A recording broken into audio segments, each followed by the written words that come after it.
Howdy ho there friends, Bobby here today. Hey folks, today we got a little check engine light problem with a 2004 Hyundai Santa Fe with a 3.5 liter in it. Bring the camera on over, we'll go ahead and show you the scan tool. I got it plugged in now.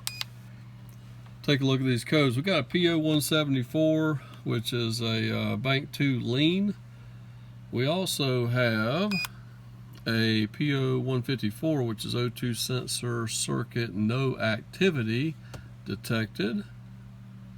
And we have a PO150, which is O2 sensor circuit Bank 2 sensor 1. Okay, so it looks like we have an issue there with that Bank 2 sensor 1. So let's go out and take a look underneath the hood. Okay guys, we're back underneath the hood here. One thing, notice we do have some damage here on the front of the car. I've actually already checked this car out the other day. And the damage issue here is actually the cause of the problem. Our Bank 2 sensor 1, if you can see where I'm pointing the tip of the screwdriver, is actually located in this manifold right down here. And the harness going from it actually routes up this way, in this direction here, and it's actually gotten tangled up in the electrical fan, and it's wore a hole in the harness, and that's what's triggered the light to come on. So we are going to replace this sensor today. Along with that, I won't really go into much detail in the video, but we will probably try to straighten this and pull this radiator back in place for this customer. We're not going to do like a whole lot of paint and body work or anything on it. We're just going to try to get a little bit of clearance. We're going to reroute the new O2 sensor to where it will not be rubbed by the fan anymore. Okay guys, I do want to bring up one extra point. Notice we did have three codes. We had the two O2 sensor codes. We also had the PO174, which is the Bank 2 lean code, all right? We're not going to pay too close attention to that code at this time until we address the O2 sensor, because if the O2 sensor, one of the wires is cut in half and it's not reacting at all, it could have triggered that PO174 code. So we're going to take care of this problem, clear the codes, and hopefully this customer, the check engine light will stay off. Okay guys, not sure if you can really see this, but I've reached down here on the back side of the front of the cylinder head. This is where the connector is. I'm kind of wiggling it back and forth. Yeah, I think we can see that. I'm gonna take my thumb, see if I can push this lever and release the connector here, if I can. May have to, probably gonna have to use two hands on this, guys. But anyway, unplug this connector here, and then we'll talk about getting the O2 sensor backed out. Okay guys, here's the connector unplugged. I had to use two hands on it. And it's routed around here. I'm going to go and pull it out, see if we can show you the damaged part where it had been hitting on the fan. If I can get it through here. Looks like there's another wiring harness up here that's kind of holding us up a little bit, but I believe I can get this through here. Okay, there we go.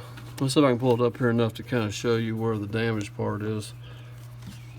Yeah, right in here we can see that the fan had actually chewed all of the insulation off of these wires, and probably, I can't really see right now, but it looks like we probably have at least one or maybe more of these wires that are actually damaged, and that's probably the reason that our check engine light is on at this time.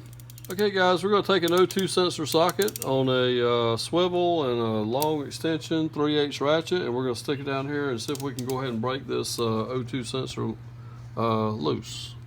Okay guys, what we ended up doing here, I was a little afraid that the O2 socket would strip on this thing, and I did not want to have a problem with the rounded off O2 sensor. So I cut the wire going to the O2 sensor and put a 1/2" drive 7/8 socket on here with my 1/2" breaker bar, and we got lucky and we did get it broke loose, and we're just backing it out this time. O2 sensor, notice we cut the wires off down here close like I was telling you about. Here's what we use to get it out with. Just a 7/8 socket with a 1/2" swivel, 1/2" drive extension, and a breaker bar, and we backed it right out. I do want to show you this wiring harness right quick. I didn't see a wire that was broke totally in half, but I was feeling one of these a while ago. I think it was the black one. Oh, maybe it was this one. Yeah, this one right here. This one here has definitely got a break inside the insulation right there. I think that was the cause of our problem. And like I said, this part here was caught up in the fan, and the fan just kept beating on it and beating on it and beating on it until it tore the outer insulation there. So hopefully this here will take care of the problem with this vehicle. Okay, here's our new O2 sensor. It comes with this little plastic piece on the end. You just remove that. And notice it does have some anti-seize already on the threads, because if it didn't, we would go ahead and put some on. So we're going to go ahead and install this in by hand, and then we will put our O2 sensor socket on there and snug it down. Okay guys, hey, we got our O2 sensor in place. We got it snugged down. We've ran our harness, we've reconnected it, and we found the factory clip that that harness was supposed to ride into to keep it away from the fan. And looks like we got about, it's back in the original harness clip. So it's definitely far enough away from there, it's not going to create an issue anymore.